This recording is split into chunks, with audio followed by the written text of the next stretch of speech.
Two sisters, two suitors, and a drunken wager about the nature of fidelity. What could possibly go wrong? This weekend only, Madison Opera presents Mozart's Così fan tutte, a delightful romantic comedy full of love, laughter, and true humanity. Escape into this timeless story of flirtation and disguise, set to Mozart's sparkling score. That's on April 24th and 26th in Overture Hall. Tickets at madisonopera.org. Hi, this is Rob Thomas, and not only do I write the CityCast Madison newsletter, but I'm also writing a book. And when I needed help, I found it at Madison Writers Studio. Madison Writers Studio is hosting its 6th annual Fourth Lake Writing Weekend this July 26th to 28th at the Concourse Hotel in downtown Madison. Sign up for 3 days of creative restoration, invigorating and practical workshops with award-winning instructors, and an intimate, vibrant community, all designed to take your writing to the next level. Space is limited, so apply now at madisonwriters.com. This is CityCast Madison. I'm Bianca Martin, and here's what Madison's talking about. Today, it's the Friday News Roundup, and spring awakenings are waking folks up whether they're ready or not. So this week, quite the commotion over at Madison City Hall. Updates on the activist operation Bust Out the Beagles at Ridglan Farms, and what's going on at the Madison Public Market. Plus, our Neighbors exclusive segment on changes to a beautiful park on Lake Monona that got me and mine stirred up. All right, I'm bringing in the team now. Newsletter editor Rob Thomas, hello. Hey, Bianca. And our producer Jada Siri Ramos. What's good? It's a beautiful day to podcast. Yes, gorgeous day. And folks, you heard that right. A Neighbors only segment is happening in this show. That's new. If you haven't heard yet, CityCast Madison Neighbors are getting a special bonus segment every Friday. Last Friday, it was talking about the UW scientists who poisoned their coworker over a promotion and lack of lab etiquette. Because what? This week, it's really spicy again because it's personal. Monona's San Damiano Park is making big changes to the cost of over $13 million that some are excited for and some think will absolutely hinder what's truly special about this serene destination. Okay, not going to give any more away there. I am so excited about this Neighbors Only segment because this is something, Bianca, that you and I were chatting about like offline yesterday. And that's like the whole point of the Neighbors Only segments. It's like, this is the stuff where we're like, that we really want to talk to our friends about. We were talking about this anyway, so we might as well do it for our members on the podcast is the idea. Yeah, exactly, Rob. 100%. And we figure you guys might be talking about it as well. Or at the very least, you want in on those conversations that we're having. We're really excited because we know that CityCast Madison neighbors are the ones who really want to dig in and get into the nitty-gritty of this city. Beautiful, ugly, lovely, confusing, weird. Those are what we're going to be getting into with these bonus segments. And why not pause the episode right now and become a neighbor if you are not, so you can make sure to always get the full conversation. Really, like right now. Go sign up to become a neighbor. Go to membership.citycast.fm/Madison. And you can catch, obviously, this full conversation today or go back for that wild UW story last week, which was just insane. Yeah, I think that's a great idea. While it's top of mind, just pause and do it right now. Don't think I'll do it later. Go to membership.citycast.fm/Madison. Becoming a neighbor is so easy. It's only $10 a month or $100 a year. That's basically like 2 months free. So you get a discount with that annual membership. Again, that's membership.citycast.fm/Madison to become a neighbor today. And folks, it's getting serious. We have a big goal, and today is our deadline. This is the last day of our spring membership campaign, and our goal is to get 125 new neighbors. And Jade, you said earlier this week, this is the biggest goal that we've ever had. And we're well under that. We need 89 more of you. Swifties, jump in. 89. Non-Swifties. 1989 was the year the Little Mermaid movie was released. You remember the song? I want to be where the people are. Our neighborhood is where the people are. It's where the conversation is happening. And we need more of you. So we're out here singing for our dinner. But in all seriousness, not meeting our goal has pretty significant implications for the future of CityCast Madison and our work. If you like our work, this is an important moment to try and support it. It takes a lot of effort to do what we do: fact-checking, researching, booking, story framing, writing, verifying sources. And it takes money to fund our full-time team who does that work. Local sponsors help a lot that you hear we do ads for, and then membership. This is how we fund us. So won't you join us? Become a neighbor. Be where the people are. We need your financial support. It's $10 a month, $100 a year. And by the way, you can gift a membership to others too, so they can get all the scoops about Madison and the discounts around town that we bring to your attention. Sign up today at membership.citycast.fm/Madison. And we'd be so grateful. I guess it's time to start the Friday News Roundup now that we've sent out the call, right? Let's do it. Yep. Jade, you've got our first story from this week over at City Hall. Quite the commotion. Oh my gosh, yeah. This week, my story is about a very intense Common Council meeting that happened on Tuesday. But before we talk about what was so controversial and got so many people out talking, I want to acknowledge that the Common Council swore in two brand new alders. That's Ellen Zhang, who represents District 8, and Noah Lieberman, who represents District 14. The council also swore in new council president, Sabrina Madison, and new council vice president, Carmela Glenn. So round of applause for the new alders and council leadership. Yay! Very exciting. New blood. Yeah. Yes. Not spilled new blood, but new blood. Yeah. Very important distinction. And even though we're going to get into what else happened in that meeting, I will say when I saw Sabrina Madison was made president, that was so exciting because she was one of the first city alders that came on CityCast Madison and told us what alders do. And yeah, so kudos all around. Yeah, new change in the council, and it was, like we alluded to, a spicy one for first-timers, Zhang and Lieberman. So before I get into it, I want to recognize the articles that I'm pulling from for this segment. So Isthmus's Liam Barron, Madison 365's Nicholas Garton, and WORT's Faye Parks all have really great pieces on this story. And the reason that this was such an intense Common Council meeting and why it ended after midnight and had 3 hours of public comments is because the Common Council was talking about a proposal to regulate the office of the Independent Police Monitor and the Police Civilian Oversight Board like any other city agency and require them to follow stricter reporting requirements than they currently do. And the proposal would also clarify when and how the Independent Monitor could acquire outside legal counsel. Do you guys have any thoughts just at the jump on these proposals? Well, I first thought is I heard little rumblings around Madison that something was going to happen at the city council meeting and that folks in the city want some changes to the Independent Monitor. And as all of the drama and issues around the office have been clouding the mission, I understand that. And I understand the office probably feeling some kind of way about wanting to have their independence. And now some new strictures are trying to grow out of the city hall. And yeah, it's pretty bumpy. Yeah, it's all about, I think, motivations. Like on paper, these don't seem too controversial, but it's kind of like what's actually going on behind the scenes that's pushing these. Depending on where you fall, you have strong thoughts either way, right? So there are plenty of people who say, hey, what does independent mean? Independent means don't touch me, right? I'm operating totally outside of the mayor's office, it's independent. And other folks have seen sort of these fumbles that have happened, and I'll get into them, but fumbles that have happened with the office over the past several years and say, yeah, we need a manager. Someone needs to manage this and are for it. So according to Isthmus, there were more than 200 pages of emailed public comments.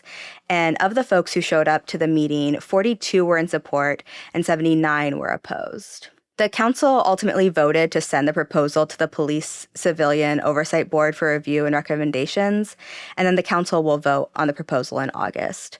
Ultimately, they decided they just needed more info, right? Plus, there's these two brand new alders who haven't really had time to dive in and get familiar with the issues before making an actual vote on it.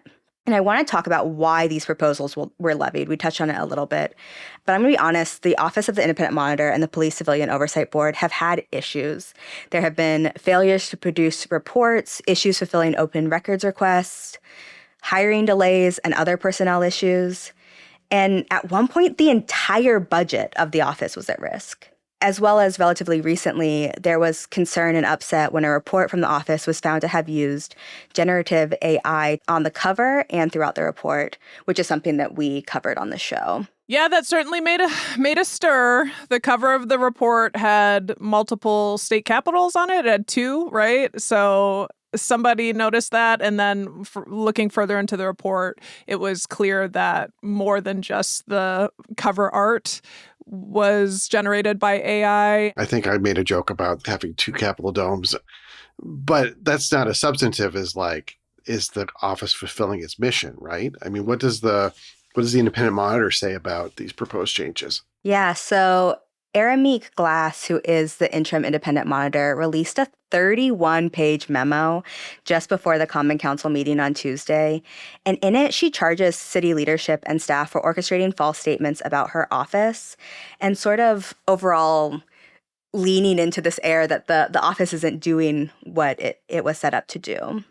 And the reason she came out with this memo was specifically following a recent piece in the Wisconsin State Journal published on Saturday titled "Madison Police Watchdog Mishandled Sensitive Data," police chief says. The State Journal reported that the monitor's data analyst, Greg Galembic, mishandled sensitive data by using his personal computer. And this is something that both Glass and Galembic deny. They say Galembic was using his personal computer, but that he wasn't mishandling the sensitive data.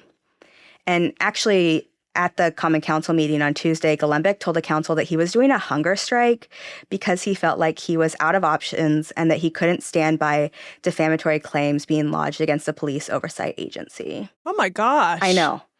That's intense. It's really escalating quickly, as they say. And for her part, at the Common Council meeting, Glass said that honestly, she was struggling to move forward and to understand how she could possibly work with the council. And additionally, Glass said in that 31-page memo that her office was considering suing the city. But she is the city. She is the city. Right? Yep. That's really what it comes down to. So, so in an email to Isthmus, City Attorney Michael Haas says it's not possible for one city agency to sue the city. It's sort of you can't sue yourself. God, I have so many thoughts right now. This is a new watchdog, right? And there's been a degree of grace that's been granted them because of various missteps. And simultaneously, we know that the first head of the office had some failures, in part due to personal issues unrelated to the working conditions and challenges that really delayed certain things. And my heart goes out hearing that news about Greg, that he's putting his own health on the line because he's so frustrated hearing mistruths about their office. But some of these missteps maybe are to be expected as you're building something that's never been built before. And yeah, where does the office have the place to stand where their mission is being compromised right now? Yeah, Bianca, I think that everything you said is spot on. And, Glass herself has 15 years of experience. And she has said publicly that Madison's Office of the Independent Monitor has such potential, but is, excuse the analogy, like handcuffed, I'm glad they're deferring this to the Civilian Oversight Board, and the council will take it up in August because it's time to hopefully everybody can take a deep breath, get a full meal in their bellies, and then just go, okay, what are we trying to accomplish here? And how can we work together to get that done? Because an agency can be independent, but also accountable, which I think is what they're shooting for. So hopefully they can work this out. All right, y'all, let's breathe. Let's be chill. It was a tense meeting. And yeah, hopefully they can work together to come to some kind of conclusion that's meaningful. So that is the update from City Hall. And we're going to keep it moving to one of the biggest actions of civil disobedience in recent history that happened nearby. Before we get into that news, let's take a quick break.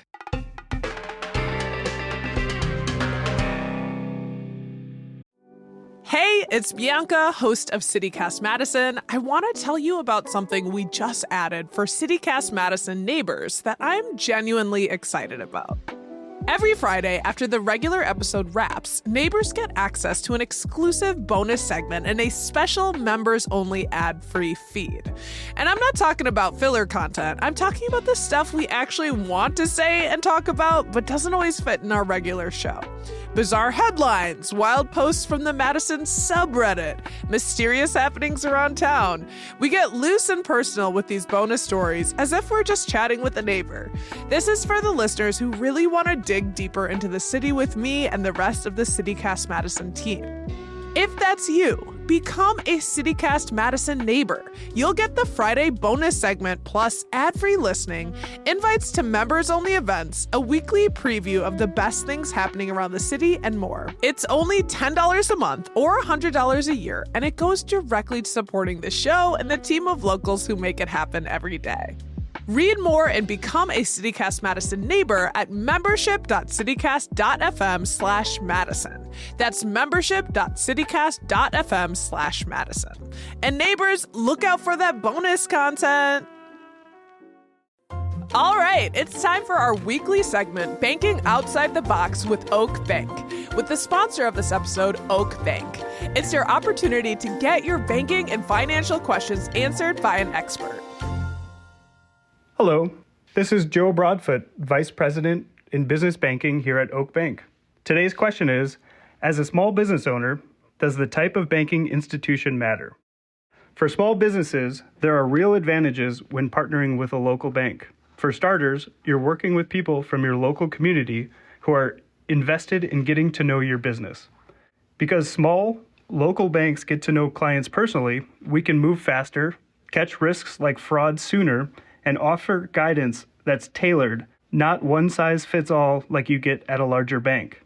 At Oak Bank, when you call, a real person answers. No phone trees, no bots like you would get at a larger national bank.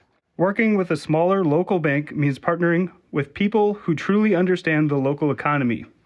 Our bankers live and work in the community, stay closely connected to regional industry trends, and can offer more informed, flexible lending decisions or advice, something large national banks' standardized models often can't match. If you have any questions, reach out to us at Oak Bank. Huge thanks to Oak Bank for sponsoring this segment. If you've got a banking or financial question, hit the link in the show notes. You might even hear it answered in an upcoming episode.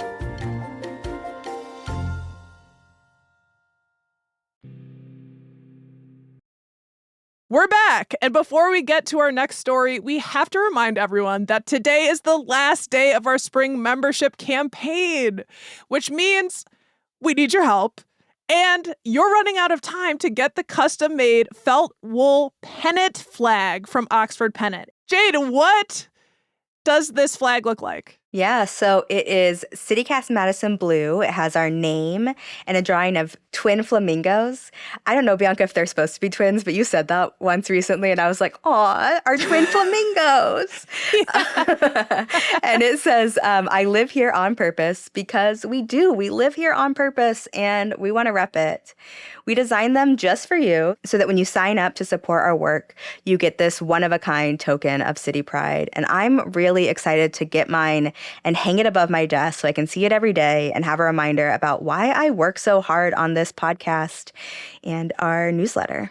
Rob, where are you going to hang yours? I like your idea. I have a blank spot on the wall to my left when I'm working, and I think it's going to go right there. I think it's going to go, that blue is going to go very nicely. That's exactly where I was thinking, that blank spot on my wall to the left in my little in-home studio. But if I had like a mantle, if I had a fireplace, I wish I would maybe put it up there, or, you know, an art wall. Anyone has creative multi-frame picture walls, I feel like they would go great there. This is the first time I'm picturing I could frame it. You could frame it. I could frame it. That'd be really sick. So maybe that's what I'll do. I'll frame it, hang it up, and then I'll think of you guys all when I am working real hard. Yeah. So, dear listener, where are you going to hang your pennant? Because we need 89 of you, 89 more of you to want those pennants enough and want CityCast Madison enough to meet our goal by our deadline. And our deadline is today. Bianca, please don't sue me for saying that, taking your phrase. I want you to say it. It's so fun. I want all of us to say it. It really feels good. Yeah. It feels good. It feels good. And it feels good to be a CityCast Madison neighbor, right? Because you're supporting the work we do. Like if you've ever listened to the podcast and you've heard a conversation that made you think differently about an issue, if you've ever found an event in the newsletter that, changed your life, you went out that you wouldn't have known of otherwise, like we really need your support to keep that work going. Yeah, or read something in the newsletter that you immediately went to tell someone about. Like, Did you know this is happening in Madison? For those of you, and I know that you're out there, who read the newsletter and talk with your partner, like, don't tell me, I haven't read it yet, and then talk about the newsletter. This is for you, this message.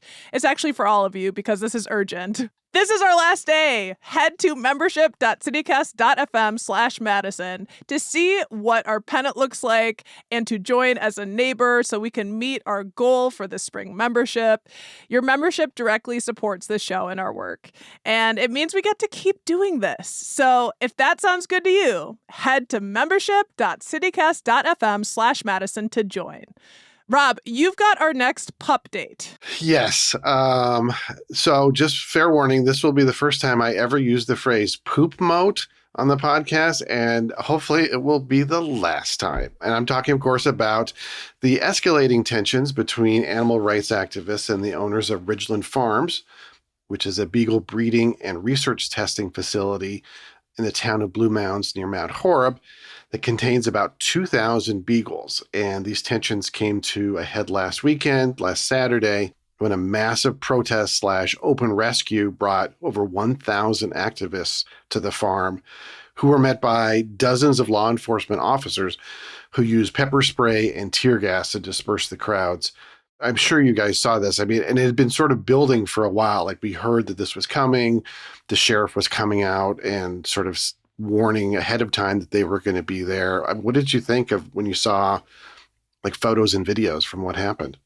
Even in the recent break-in, when 50 to 60 people busted in to take dogs, that was quite the scene. It was shocking. And then over 1,000 activists. I was at a party and somebody came up to me and was trying to tell folks about what was happening. And they sounded like Neil deGrasse Tyson talking about the universe. Have you seen this? It is incredible. And then it's really, I wasn't there, but then to find out they were pepper sprayed and tear gassed. And yeah, I mean, it's very serious. And I know words mean things. And this was an incredible moment. I've been following the Ridglan Farms, a whole saga for a couple of years now. Different activists breaking in to get footage of what's going on there. And I've also been very interested in the fact that this is the second time this year that they've been like, we're going to go in on this date, and then they go in early. Yeah. Smart. It seemed like the sheriff's ready for that this time, though, I think. Yeah, I mean, it has been a saga. Just to back up a little, the Wisconsin Department of Agriculture, Trade, and Consumer Protection hit Ridglan Farms with 311 violations last September. And last year, the facility also entered into a settlement with a special prosecutor that it would stop breeding altogether effective this July 1st in order to avoid criminal prosecution.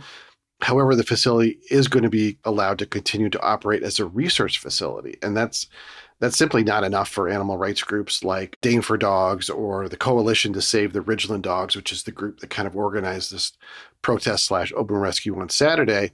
They want the facility to be shut down altogether and the dogs freed and then adopted. There's a lot of worry about what happens July 1st with the dogs once it's no longer a breeding facility. They're worried that they will be euthanized. Like Bianca alluded to, on March 15th, activists broke into the facility using electric saws and sledgehammers and seized some of the dogs. It became a national story in part because a former Baywatch actress, Alexandra Paul, was part of them and got arrested. And 4 activists were charged this week with felony burglary in connection with that incident. And it's even being talked about in Congress. Last week, U.S. Rep. Mark Pocan, who represents the Madison area, of course, questioned Robert F. Kennedy Jr., the head of the Health and Human Services over Ridglan Farms, questioning why the facility is still getting federal grants. And probably the most stunning part is RFK actually agreed with Pocan and said if what he's described is happening at Ridglan, it should not be happening. So this may be the only time we ever see Mark Pocan and RFK Jr. agreeing in public. So it's becoming a big issue. And it drew, like I said, over 1,000 protesters Saturday for what they called an open rescue. According to the sheriff's office, some protesters attempted to cut through fencing again, climbing barriers and block roadways to slow emergency vehicles. At one point, a vehicle drove through the property before deputies stopped it. Dane County Sheriff Calvin Barrett said on social media that he estimated like 300 to 400 protesters were quote unquote violent, and law enforcement, like I said, deployed tear gas, pepper spray, and even rubber bullets. We had a member, Courtney, share some photos and videos, and it was striking. I mean, the air looked to be thick with tear gas. It was really quite something. And the protesters, of course, are countering that the law enforcement used excessive force in that clash. 25 people were arrested, and now here's where the poop mo comes in. Ridglan Farms was also cited because they dug a trench around the facility and filled it with manure to try and slow down the protesters. Apparently, it is a violation to, quote, build a manure storage facility without a permit, only in Wisconsin. And Ridglan's defense was, hey, we weren't storing manure there. We were just trying to build like a medieval defense or something like that. That's shitty. Enough of this crap. Come on. Yeah.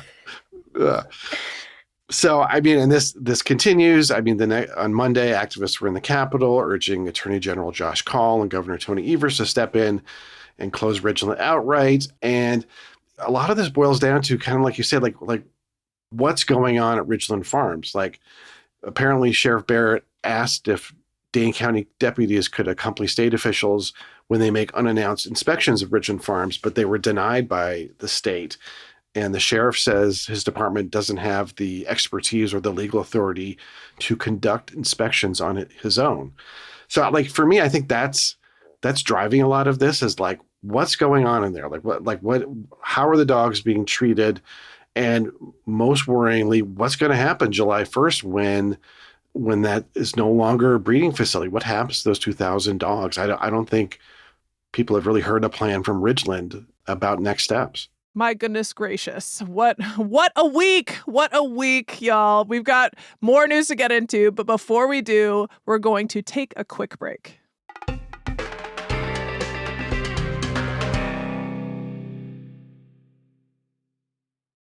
All right, what's going on with the Madison Public Market? That's the question we've been asking. Another question that's somewhat unanswered. We've got some answers. I'm going to get into it, but it's definitely a topic buzzing around Madison. The long-planned shared market space at 202 North 1st Street is set to open soon. There's a building there. I've seen it with vibrant murals and windows and everything, right? Looks great from the outside. Yeah. Looks great from the outside. I feel like I saw a headline that was like, Madison Public Market might open, was like the headline. And that's how it feels. Like, maybe it's coming. Right. Hold your horses, y'all. I'm thinking about the manure. Okay. To catch us up, the latest is that the market has pushed its expected grand open date back to sometime this summer. Too long didn't read. They're still in the construction phase for vendors to finish building out their stalls/permanent homes inside the building. Outside looks good. Don't really know what inside looks good. But it's another delay, and inquiring minds are starting to ask questions in addition to just being generally antsy. For context, this market is a long-envisioned public good for Madison, centered around housing and supporting locally owned small businesses. Last August, I spoke with the Madison Public Market CEO, Keisha Harrison, on the podcast about the funding and construction delays. Then, the original projected opening date was last fall, but then it was pushed to early spring for March this year, then to this month, then to the next, and now the full opening is expected in summer. In their release, it says they're planning a, quote, soft opening, programming, and public tours for sometime next month in May. So that's the latest. How are we feeling about this, y'all? You know, I was being cheeky before, but like I have a bathroom renovation project that it's going on like 18 months now. So I get it. Construction takes a long time. Yeah, I saw that headline. Jay's bathroom might open. I did see that headline. I was like, interesting. Yeah. I mean, I feel like I'm so numb to delays at the Madison Public Market at this point. Like you could just record yourself saying, "What's up with the Madison Public Market?" We just play that every time we have a new update. So I'm strangely calm about it, I guess. I feel the same. And I have a friend who told me the other day, to your point, Jade, she's like, every time I drive past the Madison Public Market and they're not finished, I get a moment of relief. It's like, me too, girl. Like I got stuff I'm still trying to finish and come together. Yeah. And my point of view is I don't care. Like at this point, I really don't. I'm just like, things take time and they're trying to get it right. And my word to local media and everyone, daddy chill. It's going to happen. Of course, it's fair to ask questions. And this is a pretty complex undertaking that is taking more than a year. And that's just not shocking to me. Maybe it doesn't help that the market keeps putting out dates. You know, maybe just pause on that if we get pushed past the summer. But is it really hurting you that the Madison Public Market isn't open? I don't think so. I think people are really excited. It'd be great if it was open today. It's not. The city's got bigger fish to fry, in my opinion, just from the beginning of this conversation. It's like, I'm fine. I'll wait. People who I'm like concerned about is the small businesses who have been like planning to open up in the public market. And like, what are they doing? Like twiddling their thumbs, being like, man, it'd be nice if I could get that nice late spring, early summer revenue. But that's just me. Sure. Yeah, well, Madison 365 did some reporting on vendors and their experience. Folks can go check out that story. But it sounds like at least they had a couple people quoted in there. There were a few people who were like, this is fine. Like, actually, there was one of the vendors who said, it's giving me more time to get my stuff together. So it's kind of like us, as we have to start our recording later. Just give me 15 more minutes. I need a little bit more time to get this story right. And the Sin City Smash was quoted saying that they think the market has been really helpful to them and that everyone is working really late and working really hard to do what they can to help vendors and to get it open. You know, there was one vendor that was quoted in that story that was sharing concerns about the overall cost and the way that the market is approaching using contractors and the like. But overall, it seemed mostly positive. Hey, there is plenty to shout out this week. We'll just shout out everyone working hard to get that open and trying to do your best. Let's turn to hear from our neighbors. Jade, what shout outs do we have this Friday? Yeah, Angela T says, shout out to Green Room on Atwood and Winnebago. Finally, someone got it right at that corner. I always meet friendly people there. I went there for the first time last week. Me and a friend went to get a drink after a film festival screening at the Barrymore. It's a great, very welcoming place. And a happening corner. Yeah. Angela T is actually one of our new members this week, and she said she joined because, quote, you won me over with your great podcast, real conversations, and good vibes. Excellent newsletter as well. Thanks, Angela T. That's nice. I love it when somebody joins and immediately starts taking advantage of all the member benefits, like a neighborhood shout out. Like they don't waste any time. Get in there and start taking advantage. Angela T on it too. Like, I love that. I want to shout out our other new neighbors. Thank you so much to Rebecca B, Emily T, Jake B, Jenny S, Natalie H, and Rick R. We have some names coming in. Yeah. Let's go. It's not 89, but it's some names. Yeah, and we got some more messages from our new members about why they joined. Jade, why did Emily join? Yeah, Emily says, quote, I listen every day to stay up to date on what Madison's talking about. And I especially look forward to the Thursday food and beverage segments. To pump out quality daily content is a lot, and you all do it so well. Woo, Emily! And what Madison's talking about. Emily herself does some food media. She has a segment over on WORT called Stuff Your Face. So if you're looking for more food stuff, find Emily. And we need to get her on the show and so we can hear her food takes in Madison. I love Emily and seeing her around. I ran into her in the Capitol Square the other day, a few weeks ago, and she's got great curly hair. She's got great vibes. She's bringing the food information. She's bringing the good vibes. And now she's a neighbor. Let's go. Rob, we've got something in from Natalie, our new neighbor. Why did she join? Natalie said, quote, I recently became a member. I've been listening to this podcast for a while, and the content is so informative. I also promote it to so many of my neighbors. Thank you for the wonderful content and community building. Cheers. Natalie, thank you for being a member. Natalie, thank you for being our informal street team and sharing about CityCast Madison with your neighbors. Really appreciate that. Jade, why did Rick say he joined? Yeah, well, Rick's my dad. So last week, if folks listened, my mom joined and she shared that in the family group chat. And my dad immediately said, how do I join? And I said, you guys both can't join on the same day. I need you to spread the love. So my dad joined this week, and I am thankful to have a dad who really supports the work that I do. And now it's a whole family affair. I got my mom and my dad. I'm coming for my sisters next. I cannot believe the mom and dad thing. And then when you say you told them they had to spread out their joining, you're producing. You are such a producer. You are a kick-ass producer. And I love that your family supports the pod. I'm a producer and a child of divorce. You have to manage it. Okay, you can have this Some turn. useful skills there also as a child of divorce, right? Yeah. Yeah. Scheduling. Yeah. Oh my God, we get deep. Honestly, this has been a very informative roundup. We've come to the end of our episode for most of you, but I really need to talk about the update to the San Damiano Park in Monona. We're going to get into that for our Neighbors Only segment. If you aren't a neighbor, well, you're going to miss it. But if you join right now, you'll get access to the ad-free feed where we give our hot takes, including this bonus segment. Head to membership.citycast.fm/Madison to make sure you always get the full episode. That's membership.citycast.fm/Madison. Thanks for rounding up the news with me all this week. It was pretty spicy. Jade, see you later. Bye, Bianca. And Rob Thomas, thanks so much. Thanks, Bianca.